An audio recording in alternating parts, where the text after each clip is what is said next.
भारत का कैनेडा से एक होर बड़ा एक्शन 10 अक्तूबर तक करीब 40 डिप्लोमेट्स ਨੂੰ ਭਾਰਤ ਛੱਡਣ ਦੇ ਲਈ ਕਿਹਾ, नहीं तो रद्द की जाएगी कूटनीतिक रियायत। थोड़ी देर के विच मुड़ दरबार साहिब नतमस्तक होणगे। राहुल गांधी अज फिर गुरु घर दे विच करनगे सेवा। कल बर्तन साफ करन, जल अते पालकी साहिब की सेवा दे विच होए सन शामिल। सुखपाल सिंह खैरा की गिरफ्तारी के विरोध में अज कांग्रेस का हल्ला बोल। चंडीगढ़ के डीजीपी दफ्तर के वल करनगे कूच। कांग्रसियों का इल्जाम बदलाखोरी की सियासत के तहत खैरा नूं जेल दे विच कीता बंद। अज श्री चमकौर साहिब की दाणा मंडी पहुंचणगे मुख्यमंत्री भगवंत मान। झोने के खरीद प्रबंधों का लैणगे जायजा। 1 अक्तूबर तो झोने की सरकारी खरीद की हुई सी शुरुआत। मोहाली पुलिस ने अतवादी अर्श डाला के 2 गुरगियां नूं कीता गिरफ्तार। नाजायज़ असला बरामद। किसी वड्डी वारदात नूं अंजाम देने की फिराक विच सन दोवें। नवां शहर के पिंड कुलथम के सप्प के डंगण के नाल भैन भरा की मौत। देर रात सुत्ते होया नूं डंगिया। हस्पताल लिजाण ते डॉक्टर ने ऐलानिया मृत। मलेरकोटला के 12 साल के बच्चे ते अन्नेवाह तशद्दद। मौलवी ने नींद खराब होने ते बच्चे की बुरी तरह की कुटमार। बच्चे नूं जख्मी हालत में हस्पताल के करवाया गया दाखिल।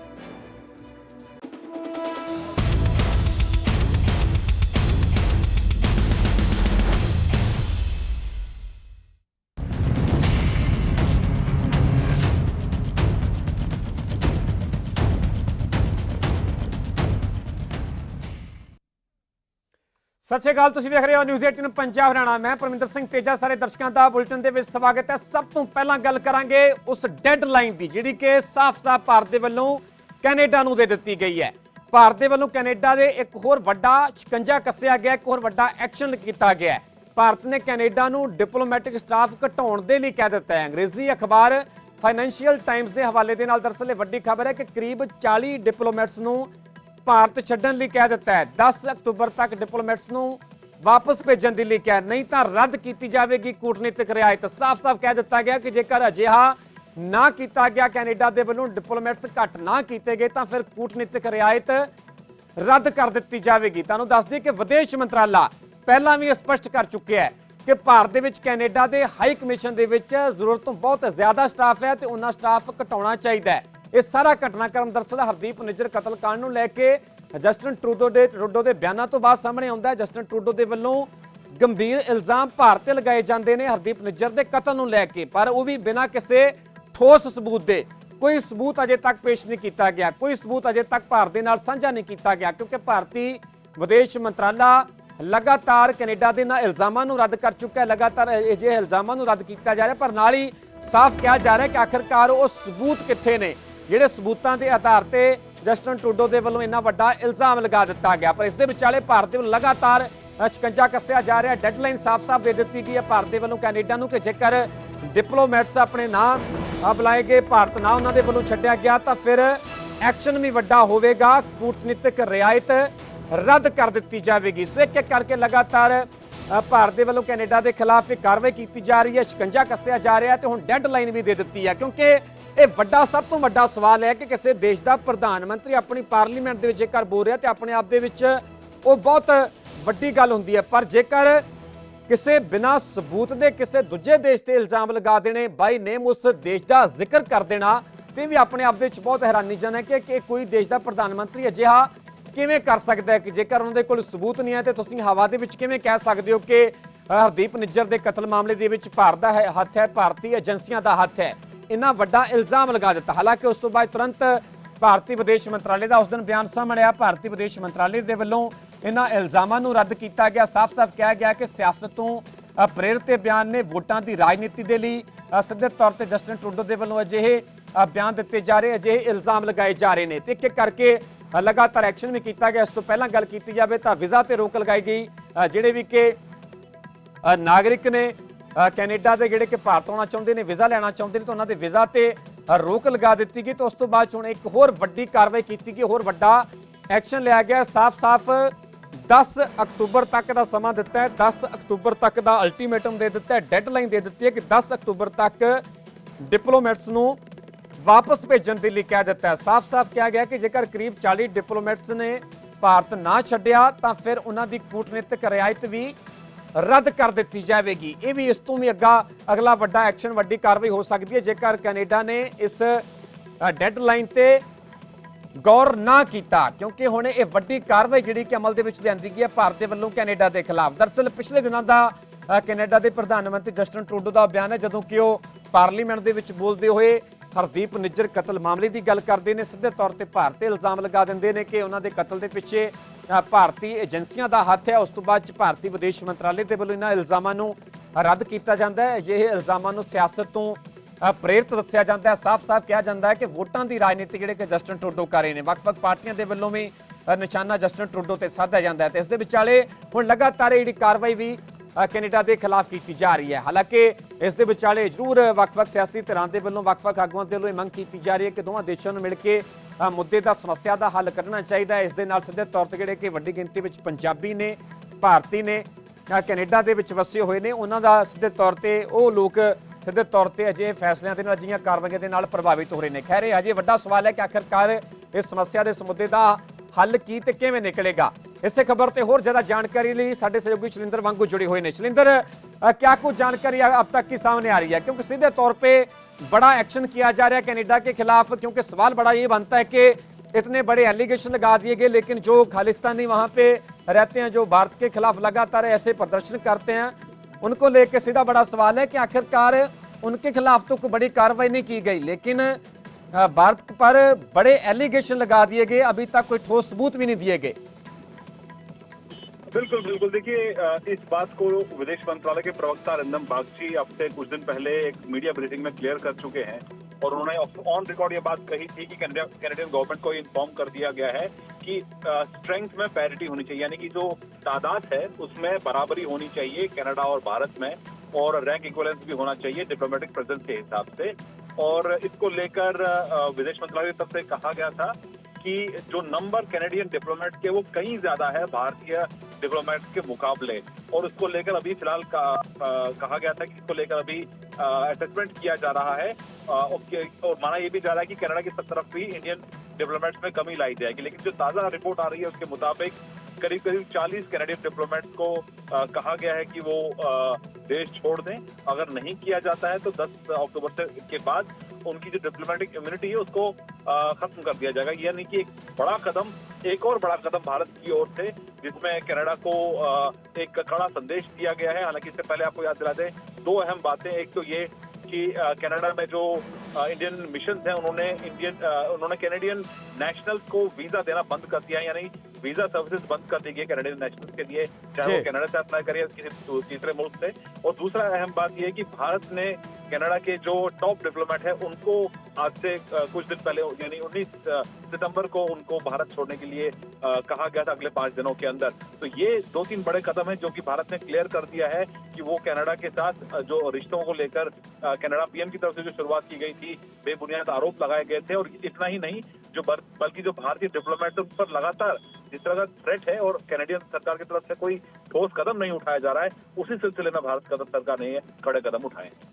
शैलेंद्र, अगर माना जाए तो सीधी 10 तारीख तक की डेडलाइन है। साफ तौर पर कह दिया गया है कि अगर कूटनीति वापस ना गई तो फिर कूटनीतिक रियायत है जो उसको रद्द कर दिया जाएगा। क्या माना जाए कि अगर कनाडा की तरफ से इसके बावजूद भी कोई गौर नहीं किया जाता तो इससे बड़ा भी एक्शन भारत की तरफ से कनाडा के खिलाफ लिया जा सकता है? देखिए, डिप्लोमेसी में कुछ चीजें ऐसी होती हैं जो खुलकर सामने नहीं आती हैं। हालांकि इस पूरे मुद्दे को लेकर भी ऑफिशियली कुछ अब तक कहा नहीं गया है।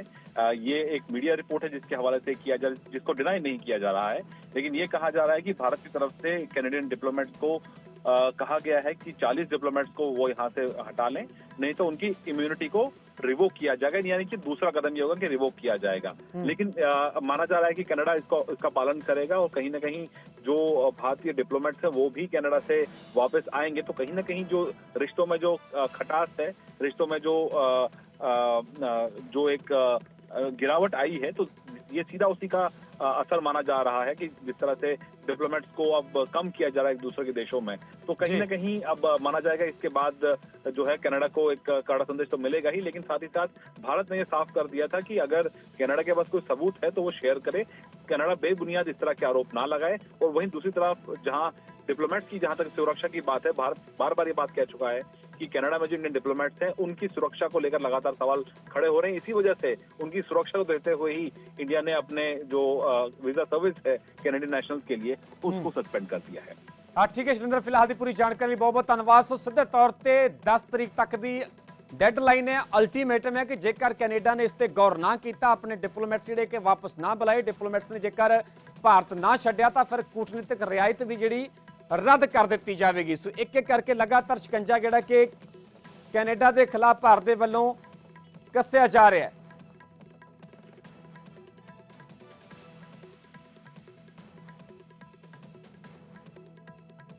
तो साडे नाल बीजेपी आगू आरपी सिंह जुड़े हुए हैं, उत्थे एजीपीसी के जनरल सकत्तर गुरचंद सिंह गरेवाल भी जुड़े हुए हैं। सिलसिला रुख करते हैं पहला आरपी सिंह जी का।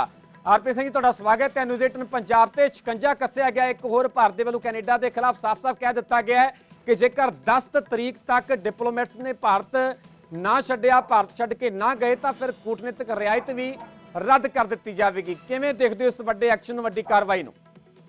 बड़ा नॉर्मल जो प्रोटोकॉल का प्रोसीजर है, जिन्हें लोग साढ़े उत्थे ने उन्हें लोग उन्होंने सिर आएंगे जी। ये बड़ा नॉर्मल जो प्रोसीजर है, कोई अदरवाइज नहीं सोचनी ऐसी गल। अगर साढ़े उत्थे 40 नहीं थे उन्होंने भी 40 होंगे जी, अगर साढ़े उत्थे 60 होंगे तो उन्होंने भी 60 होंगे। ये मतलब एक क्विक फ्लो होता है, ये एक रूटीन मैटर है। इतने उन्होंने लोग इजाजत है, इस करके उन्होंने कहता है कि तुम अपने लोग उन्हें रखो जिन्हें साढ़े उत्थे लोग ने कैनेडा। अच्छा आरपी सिंह जी, नाल ही इस दे विचाले भी जरूर मंग हो रही है वक्-वक् धिरां दे वल्लों कि दोवां सरकारां मिल के मसले का हल कढ़ना चाहिए। इस दे नाल जिहड़े वड्डी गिनती दे विच पंजाबी जिहड़े कैनेडा दे विच बैठे हुए हैं उन्हां दा सीधे तौर पर नुकसान हो रहा, वो लोग इस दे नाल प्रभावित हो रहे हैं, खास तौर पर जिहड़े उत्थे दे नागरिक ने जो कि पंजाब आउणा चाहुंदे ने। नहीं ये तो उत्थे सरकार तय करे। अगर झूठे इल्जाम पे, झूठे आरोप पे, इल्जाम से वो सारा राज ने सस्पेंड कर सकते हैं, तो उन्होंने सबूत देने पाएंगे। बिना सबूतों का काम नहीं कर सकता जी। इस करके जरूरी है कि जो एक्शन हो रहे हैं ठीक हो रहे हैं, और जो इतों भारतीय जाके कैनेडियन सिटीजन बन गए ने उत्थे अच्छे ने, उत्थे रहन उत्थे जी। वो लोगों को उत्थे खड़ा होना पेगा, सरकार को दसना पेगा भी सबूत दो, सरकार जो पारा सरकार को सबूत दो। सबूत क्यों नहीं दे रहे? अज तक असं सुनिया नहीं जी कभी कोई थोड़े खिलाफ आरोप है, तुम असं सजा दे रहे हैं जी। ठीक है आरपी सिंह साडे नाल बने रहना। साडे नाल एजीपीसी के जनरल सकत्तर गुरचंद सिंह गरेवाल भी जुड़े हुए हैं। गरेवाल साहब तुहाडा स्वागत है न्यूज़ 18 पंजाब ते। गरेवाल साहब तुसीं इस एक्शन, इस कार्रवाई नूं किवें देखदे हो, क्योंकि लगातार एक एक करके जिहड़ी कार्रवाई भारत दे कैनेडा के खिलाफ की जा रही है, हुण साफ साफ कह दिता गया कि जेकर 10 तरीक तक जिहड़े कि कैनेडा के डिप्लोमैट्स है वापस ना गए तो फिर सीधे तौर पर कूटनीतिक रियायतां जिहड़ियां रद्द कर दित्तियां जाणगीआं। देखो जी गल यह है कि जिस दिन का ये मसला सामने आया उस दिन के असीं बहुत ज़्यादा फिक्रमंद हाँ। उसका कारण यह है, आरपी सिंह जी बड़े सियाणे ने, सरकार दे विच चंगा इन्हां दा असर रसूख आ। इस गल दे नाल जदों असीं एक दूजे दे तस्वीर कढ़दे हां, असीं नहीं बहुत इस गल की शलाघा कीती कि कनेडा ने साडे तस्वीर नूं बाहर कढ़ता जां उस तों बाद इंडिया ने उन्हां दे नूं कढ़ता।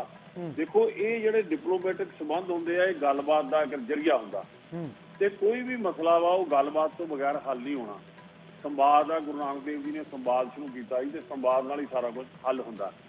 मैं ये गल कहनी चाहुंदा कि भावें कि श्रोमणी गुरुद्वारा प्रबंधक कमेटी जिहड़ी आ वो इस गल इस करके जुड़ी आ कि बहुत वड्डी गिणती विच साडा पंजाब ते खास तौर ते सिख भाईचारा बाहर बैठा इन्हां दे संबंध बिगड़न दे नाल उन्हां दे काफ़ी इफैक्ट पाएगा। भावें कि मैं तां इस गल लई बड़ा विश्वास नहीं करदा। उत्थों दे एक खौती खालिस्तानी जिहड़ा पन्नू आ, उन्हें क्या ही हिंदू इतों चले जान फलाना चले जाना, वो बड़ी एक साजिश है जिहड़ी ये गल कर रही है, सिखां नूं बदनाम कर रही है। पर मैं फिर भी ये कहना कि इहदे नाल कल्ले सिखां नूं नहीं, जिन्ने भी वसदे लोग आ उत्थे जिहड़े 14 लाख के करीब, वो हिंदू भी ने, वो सिख भी ने, वो मुसलमान भी ने, होर भी धर्मां दे नाल संबंध दा, वो सारे इस गल नाल अफैक्टड होणगे। मैं इस गल क्लीयर कर दियां कि एक चैनल का एक नुमाइंदा वा तुहाडे किसी चैनल का, ते उहदा बेटा हुणे गया बाहर, तो वो हिंदू परिवार आ, वो बहुत फिक्रमंद देखा, कहता यार की बनेगा। मैं कहा यार कुछ भी होने वाला नहीं गा, इहो जी कोई गल नहीं की। उत्थे जिहड़े कोई खराब कर रहे आ माहौल, उन्हां नूं छड्ड के बाकी भाईचारा सारा इकट्ठा, पंजाबी भाईचारा इकट्ठा वा, कोई ऐसी गल नहीं है। तो मैं तां गल कर रहा कि लोगों के अंदर एक भै पैदा हो रहा। असीं अपील करांगे, ये फैसले की ने सानूं नहीं पता कि गिणती मिनतियां दा की आधार हुंदा, सरकारां नूं इस गल दा पता हुंदा, पर जिहड़ा एक मैसेज जा रहा भी एक दूजे की कहना दूरी बन रही है, एक दूजे की नफरत पैदा हो रही है, ਇਸ ਤੋਂ ਸਾਨੂੰ ਬਚਣਾ ਚਾਹੀਦਾ। ਗਰੇਵਾਲ ਸਾਹਿਬ, ਜਿਵੇਂ ਤੁਸੀਂ ਸੰਵਾਦ ਦਾ ਜ਼ਿਕਰ ਕੀਤਾ, ਬਹੁਤ ਚੰਗੀ ਗੱਲ ਹੈ ਜੇਕਰ ਸੰਵਾਦ ਦੇ ਨਾਲ ਮਸਲੇ ਹੱਲ ਹੋਣ, ਪਰ ਵੱਡਾ ਸਵਾਲ ਹੈ ਕਿ ਸੰਵਾਦ ਹੋਵੇਗਾ ਕਿਵੇਂ ਜੇਕਰ ਬਿਨਾਂ ਕਿਸੇ ਠੋਸ ਸਬੂਤ ਦੇ ਵੱਡੇ ਇਲਜ਼ਾਮ ਭਾਰਤ ਤੇ ਲਗਾ ਦਿੱਤੇ ਜਾਂਦੇ ਨੇ। ਕੈਨੇਡਾ ਦੇ ਪ੍ਰਧਾਨ ਮੰਤਰੀ ਨੂੰ ਅਜੇ ਤੱਕ ਕੋਈ ਸਬੂਤ ਪੇਸ਼ ਨਹੀਂ ਕੀਤੇ ਗਏ। ਅਸੀਂ ਪਹਿਲਾਂ ਵੀ ਇਹ ਗੱਲ ਕਹੀ ਸੀ ਕਿ ਪ੍ਰਧਾਨ ਮੰਤਰੀ ਦੇ ਵੱਲੋਂ ਪਾਰਲੀਮੈਂਟ ਵਿੱਚ ਦਿੱਤਾ ਬਿਆਨ ਬੜੀ ਅਹਿਮੀਅਤ ਰੱਖਦਾ ਤੇ ਉਸ ਗੱਲ ਦੀ ਫਿਕਰਮੰਦੀ ਆ। ਉਸ ਫਿਕਰਮੰਦੀ ਦਾ ਮਤਲਬ ਇਹ ਨਹੀਂ ਹੈ ਕਿ ਅਸੀਂ ਆਪਣੇ ਦੇਸ਼ ਦੇ ਸਰਕਾਰਾਂ ਨੂੰ ਨਿੰਦ ਰਹੇ ਹਾਂ। ਸਾਡਾ ਮਤਲਬ ਆ ਕਿ ਜੇ ਉਹਦੇ ਸਬੂਤ ਜਿਹੜੇ ਕਹੇ ਹੋਏ ਗੱਲਾਂ ਦੇ ਸਬੂਤ ਆ ਜਾਂਦੇ ਆ ਤਾਂ ਫਿਰ ਸਾਡੇ ਲਈ ਬੜੀ ਫਿਕਰਮੰਦੀ ਵਾਲੀ ਗੱਲ ਆ। ਤਾਂ ਅਸੀਂ ਤਾਂ ਚਾਹਾਂਗੇ, ਅਸੀਂ ਤਾਂ ਗੱਲ ਕਹੀ ਸੀ, ਅਸੀਂ ਤਾਂ ਕਿਹਾ ਸੀ ਕਿ ਹਿੰਦੁਸਤਾਨ ਵੱਲੋਂ UNO ਵਰਗੇ ਪਲੇਟਫਾਰਮ ਹੈਗੇ ਆ, ਅਸੀਂ ਉਹ ਤੇ ਗੱਲ ਚੁੱਕੀ ਹੈ ਕਿ ਸਾਡੇ ਦੇਸ਼ ਨੂੰ ਬਦਨਾਮ ਕੀਤਾ ਜਾ ਰਿਹਾ। ਉਹ ਸਬੂਤ ਦੇਣ ਇਸ ਗੱਲ ਲਈ, ਅਸੀਂ ਤਾਂ ਇਸ ਗੱਲ ਲਈ ਖੜੇ ਆ। ਪਰ ਅਸੀਂ ਸਾਡੀ ਫਿਕਰਮੰਦੀ ਸਿਰਫ ਇੰਨੀ ਸੀ ਕਿ ਜੇ ਉਹਦੇ ਕਹਿਣ ਦਾ ਇਹ ਮਤਲਬ ਨਿਕਲਦਾ ਤਾਂ ਫਿਰ ਸਾਡੇ ਲਈ ਸਿੱਖਾਂ ਦੇ ਪ੍ਰਤੀ ਫਿਕਰਮੰਦੀ ਆ, ਕਿਉਂਕਿ ਸ਼੍ਰੋਮਣੀ ਕਮੇਟੀ ਨੁਮਾਇੰਦਗੀ ਕਰਦੀ ਹੈ ਸਿੱਖਾਂ ਦੀ। ਠੀਕ ਹੈ। ਸੋ ਮੈਂ ਫਿਰ ਇਹ ਕਹਿਣਾ ਕਿ ਸਾਡੀ ਗੱਲ ਵੱਡੀ ਆ, ਅਸੀਂ ਦੇਸ਼ ਦੇ ਦੁਨੀਆ ਦੇ ਅੰਦਰ ਤਰੱਕੀ ਦੇ ਰਾਹ ਤੇ ਆ, ਅੱਗੇ ਵਧ ਰਹੇ ਆ। ਸਾਨੂੰ ਇਸ ਤਰ੍ਹਾਂ ਦੇ ਮਾਹੌਲ ਨਹੀਂ ਕ੍ਰੀਏਟ ਕਰਨੇ ਚਾਹੀਦੇ ਜਿਹਦੇ ਨਾਲ ਸਾਡੀ ਗੱਲਬਾਤ ਦਾ ਦੌਰ ਬੰਦ ਹੋ ਜਾਵੇ, ਲੋਕ ਸਾਡੇ ਤੋਂ ਇਸ ਤਰ੍ਹਾਂ ਦੀ ਆਸ ਨਹੀਂ ਰੱਖਦੇ। ਠੀਕ ਹੈ ਗਰੇਵਾਲ ਸਾਹਿਬ, ਤੁਹਾਡਾ ਬਹੁਤ ਬਹੁਤ ਧੰਨਵਾਦ ਸਾਡੇ ਨਾਲ ਜੁੜਨ ਵਾਸਤੇ। ਆਰਪੀ ਸਿੰਘ ਜੀ, ਤੁਹਾਡਾ ਬਹੁਤ ਧੰਨਵਾਦ ਸਾਡੇ ਨਾਲ ਜੁੜਨ ਵਾਸਤੇ। ਸਿੱਧੇ ਤੌਰ ਤੇ ਸ਼ਿਕੰਜਾ ਕੱਸੇ ਗਏ ਭਾਰਤੀਆਂ ਨੂੰ ਕੈਨੇਡਾ ਦੇ ਖਿਲਾਫ 10 ਅਕਤੂਬਰ ਤੱਕ ਦਾ ਅਲਟੀਮੇਟਮ ਦਿੱਤਾ ਹੈ। ਸਾਫ਼-ਸਾਫ਼ ਕਿਹਾ ਗਿਆ ਕਿ ਜੇਕਰ ਡਿਪਲੋਮੈਟਸ ਨੇ ਭਾਰਤ ਨਾ ਛੱਡਿਆ ਤਾਂ ਫਿਰ ਕੂਟਨੀਤਿਕ ਰਿਆਇਤਾਂ ਵੀ ਰੱਦ ਕਰ ਦਿੱਤੀਆਂ ਜਾਣਗੀਆਂ। ਹੁਣ ਸਿੱਧਾ ਰੁਖ ਕਰਦੇ ਹਾਂ, ਮੇਰੇ ਸਹਿਯੋਗੀ ਅਮਨ ਭਾਰਦਵਾਜ ਲਾਈਵ ਜੁੜ ਚੁੱਕੇ ਨੇ। ਅਮਨ, ਸ਼ਿਕੰਜਾ ਕੱਸਿਆ ਗਿਆ ਸਿੱਧੇ ਤੌਰ ਤੇ ਇੱਕ ਹੋਰ ਵੱਡੀ ਕਾਰਵਾਈ ਜਿਹੜੀ ਕਿ ਅਮਲ ਦੇ ਵਿੱਚ ਲਿਆਂਦੀ ਗਈ ਹੈ ਭਾਰਤੀਆਂ ਨੂੰ ਕੈਨੇਡਾ ਦੇ ਖਿਲਾਫ। ਸਾਫ਼-ਸਾਫ਼ ਕਹਿ ਦਿੱਤਾ ਗਿਆ ਕਿ ਜੇਕਰ 10 ਅਕਤੂਬਰ ਤੱਕ ਡਿਪਲੋਮੈਟਸ ਨੇ ਭਾਰਤ ਨਾ ਛੱਡਿਆ ਤਾਂ ਫਿਰ ਕੂਟਨੀਤਿਕ ਰਿਆਇਤਾਂ ਰੱਦ ਹੋਣਗੀਆਂ।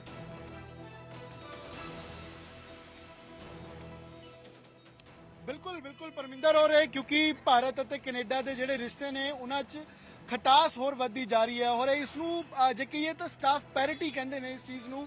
ਭਾਰਤ ਨੇ ਕਾਰਨ ਇਹ ਦੱਸਿਆ ਹੈ ਕਿ ਜੇਕਰ ਕੈਨੇਡਾ ਦੇ ਅੰਦਰ ਇੰਡੀਆ ਦੇ, ਭਾਰਤ ਦੇ ਯਾਨੀ ਕਿ ਜੇ 40 ਡਿਪਲੋਮੈਟਸ ਨੇ ਤਾਂ ਇੱਥੇ ਵੀ 19 ਹੀ ਗਿਣਤੀ ਰਹਿਣ, ਯਾਨੀ ਕਿ ਇੱਥੇ ਗਿਣਤੀ ਕੈਨੇਡੀਅਨ ਜਿਹੜੇ ਸਟਾਫ ਦੇ ਲੋਕ ਨੇ, ਚਾਹੇ ਉਹ ਐਮਬੈਸੀ ਚਾਹੇ ਹਾਈ ਕਮਿਸ਼ਨ ਹੈ, ਜਿਵੇਂ ਵੀ ਸਟਾਫ ਇੱਥੇ ਕੈਨੇਡਾ ਦਾ ਹੈਗਾ ਹੈ, ਤਾਂ ਉਹ ਵੀ ਬਰਾਬਰ ਰਹੇ ਜਿੰਨਾ ਇੰਡੀਆ ਦਾ ਕੈਨੇਡਾ ਦੇ ਅੰਦਰ ਹੈਗਾ ਹੈ। ਔਰ ਇਸ ਬਾਬਤ ਇਸ ਚੀਜ਼ ਨੂੰ ਬਰਾਬਰ ਕਰਨੇ ਨੂੰ ਸਟਾਫ ਪੈਰਿਟੀ ਕਿਹਾ ਜਾਂਦਾ ਹੈ। ਔਰ ਇਸ ਚੀਜ਼ ਲਈ 10 ਅਕਤੂਬਰ ਤੱਕ ਦਾ ਅਲਟੀਮੇਟਮ ਜਿਹੜਾ ਹੈ ਉਹ ਭਾਰਤ ਸਰਕਾਰ ਨੇ ਦਿੱਤਾ ਹੈ। ਜੋ ਗੱਲਬਾਤ ਕੈਨੇਡਾ ਅਤੇ ਇੰਡੀਆ ਦੇ ਵਿਚਕਾਰ ਹੋਈ ਹੈ ਉਸ ਦੇ ਅੰਦਰ ਇਹ ਗੱਲਬਾਤ ਦਾ ਜ਼ਿਕਰ ਹੋਇਆ। ਔਰ ਖਾਸ ਕਰਕੇ ਕੁਝ ਇੰਟਰਨੈਸ਼ਨਲ ਨੈਸ਼ਨਲ ਰਿਪੋਰਟਸ ਇਹ ਵੀ ਨੇ ਕਿ ਕਿਉਂਕਿ ਹਰਦੀਪ ਸਿੰਘ ਨਿੱਜਰ ਤੋਂ ਬਾਅਦ ਇਹ ਮਾਮਲਾ ਜ਼ਿਆਦਾ ਤੂਲ ਪਕੜ ਰਿਹਾ ਹੈ, ਜ਼ਿਆਦਾ ਖਟਾਸ ਹੋਰ ਵੱਧ ਰਹੀ ਹੈ, ਤਾਂ ਕਿਤੇ ਨਾ ਕਿਤੇ ਇੰਟਰਨੈਸ਼ਨਲ ਜਿਹੜੀਆਂ ਰਿਪੋਰਟਸ ਨੇ ਉਸ ਦੇ ਅੰਦਰ ਜ਼ਿਕਰ ਕੀਤਾ ਗਿਆ ਹੈ ਭਾਰਤ ਵੱਲੋਂ ਵੀ ਕਿ ਨਿੱਜਰ ਮਾਮਲੇ ਦੇ ਅੰਦਰ ਕੈਨੇਡਾ ਨੇ ਜਿਹੜਾ ਰੁਖ ਦਿਖਾਇਆ ਉਹ ਕਿਤੇ ਨਾ ਕਿਤੇ ਉਸ ਤਰੀਕੇ ਦਾ ਨਹੀਂ ਹੋਣਾ ਚਾਹੀਦਾ ਸੀਗਾ।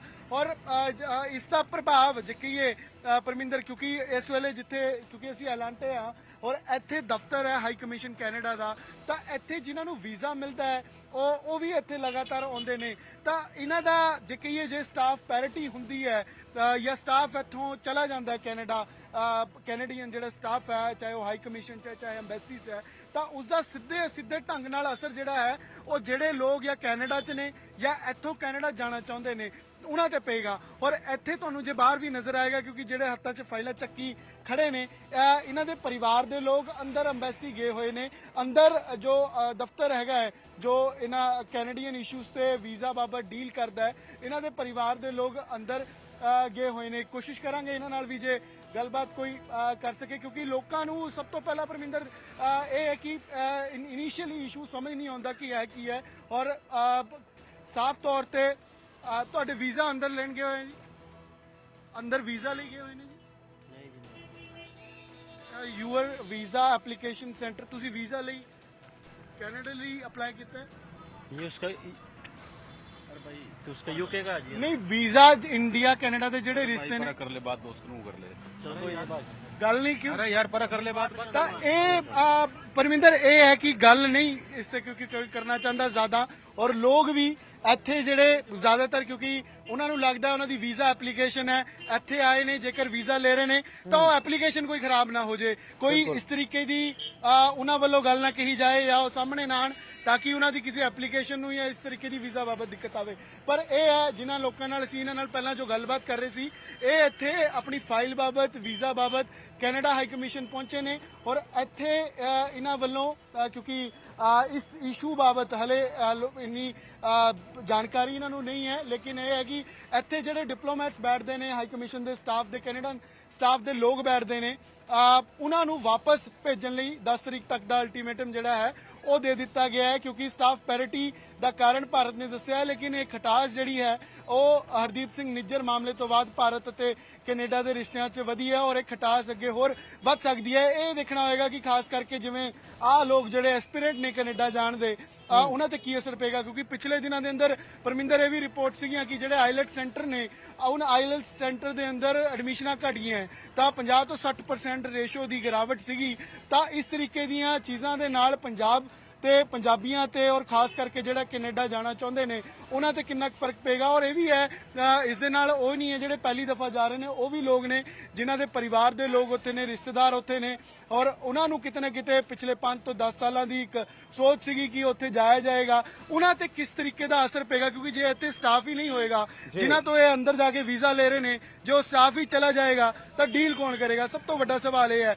ਔਰ ਇਹ ਕਿਉਂਕਿ 10 ਤਰੀਕ ਤੋਂ ਬਾਅਦ 10 ਤਰੀਕ ਤੱਕ ਦੇਖ ਸਕਦੇ ਹਾਂ ਅਸੀਂ ਕਿ ਇਸ ਜਿਹੜਾ ਸਟਾਫ ਇੱਥੇ ਬਹਿਣਾ ਹੈ ਕੈਨੇਡਾ ਦਾ ਤਾਂ ਉਹ ਇੱਥੇ ਬੈਠੇਗਾ ਜਾਂ ਚਲਾ ਜਾਏਗਾ ਔਰ ਜਿਹੜੀ ਇਸ ਤਰੀਕੇ ਦੇ ਪੰਜਾਬ ਦੇ ਲੋਕ ਜਾਂ ਬਾਕੀ ਥਾਵਾਂ ਤੇ ਆਸੇ-ਪਾਸੇ ਦੇ ਚੰਡੀਗੜ੍ਹ ਦੇ ਇੱਥੇ ਆਉਂਦੇ ਨੇ ਉਹਨਾਂ ਤੇ ਕਿਸ ਤਰੀਕੇ ਦਾ ਅਸਰ ਪਏਗਾ ਪਰਮਿੰਦਰ, ਉਹ ਜ਼ਰੂਰ ਵੇਖਣ ਵਾਲੀ ਗੱਲ ਰਹੇਗੀ ਕਿਉਂਕਿ ਹਲੇ ਵੀ ਕੁਝ ਕਿਸੇ ਦਾ ਬੇਟਾ ਹੈ, ਕਿਸੇ ਦੇ ਵਾਈਫ ਹੈ, ਉਹ ਅੰਦਰ ਫਾਈਲਾਂ ਲੈ ਕੇ ਗਏ ਹੋਏ ਨੇ ਔਰ ਅੰਦਰ ਜਾਣ ਦੀ ਕਿਉਂਕਿ ਉਹਨਾਂ ਨੂੰ ਨਾਲ ਪਰਮਿਸ਼ਨ ਨਹੀਂ ਹੈ, ਲੇਕਿਨ ਜਦੋਂ ਉਹ ਬਾਹਰ ਆਣਗੇ ਅੰਦਰ ਕਿਸ ਤਰੀਕੇ ਦੀ ਗੱਲਬਾਤ ਹੋਈ ਹੈ ਇਹ ਉਹਨਾਂ ਤੋਂ ਸਾਫ਼ ਹੋਏਗਾ ਕਿਉਂਕਿ ਇਹ ਰੀਸੈਂਟ ਡਿਵੈਲਪਮੈਂਟ ਹੈ ਔਰ 10 ਤਰੀਕ ਦੇ ਅਲਟੀਮੇਟਮ ਤੱਕ ਪਤਾ ਲੱਗੇਗਾ ਕਿ ਜੇ ਇੱਥੇ ਕੈਨੇਡਾ ਦਾ ਸਟਾਫ ਹੀ ਬੈਠੇਗਾ ਨਹੀਂ, ਜਿਹੜੇ ਡੀਲ ਕਰਦੇ ਨੇ ਐਮਬੈਸੀ 'ਚ ਜਾਂ ਫਿਰ ਹਾਈ ਕਮਿਸ਼ਨ ਦੇ ਲੋਕ ਨੇ, ਤਾਂ ਉਸ ਤੋਂ ਬਾਅਦ ਕਿਸ ਤਰੀਕੇ ਦਾ ਮੋੜ ਰਹੇਗਾ, ਕੌਣ ਡੀਲ ਕਰੇਗਾ ਔਰ ਇਸ ਤੇ ਕਿਸ ਤਰੀਕੇ ਦਾ ਰੁਖ ਜਿਹੜਾ ਹੈ ਰਹੇਗਾ ਕਿਉਂਕਿ ਸਟਾਫ ਪੈਰਿਟੀ ਦਾ ਕਾਰਨ ਜਿਹੜਾ ਹੈ ਉਹ ਭਾਰਤ ਸਰਕਾਰ ਨੇ ਦੱਸਿਆ ਹੈ। ਪਰਮਿੰਦਰ ਬਿਲਕੁਲ ਅਮਨ, ਜਿਵੇਂ ਤੁਸੀਂ ਵੀ ਜ਼ਿਕਰ ਕਰ ਰਹੇ ਹੋ, ਜੇਕਰ ਪੰਜਾਬ ਦੇ ਲਿਹਾਜ਼ ਦੇ ਨਾਲ ਪੂਰੇ ਵਿਵਾਦ ਨੂੰ, ਪੂਰੇ ਮਸਲੇ ਨੂੰ ਦੇਖਿਆ ਜਾਵੇ ਕਿਉਂਕਿ ਵੱਡੀ ਗਿਣਤੀ ਦੇ ਵਿੱਚ ਜਿਹੜੇ ਕਿ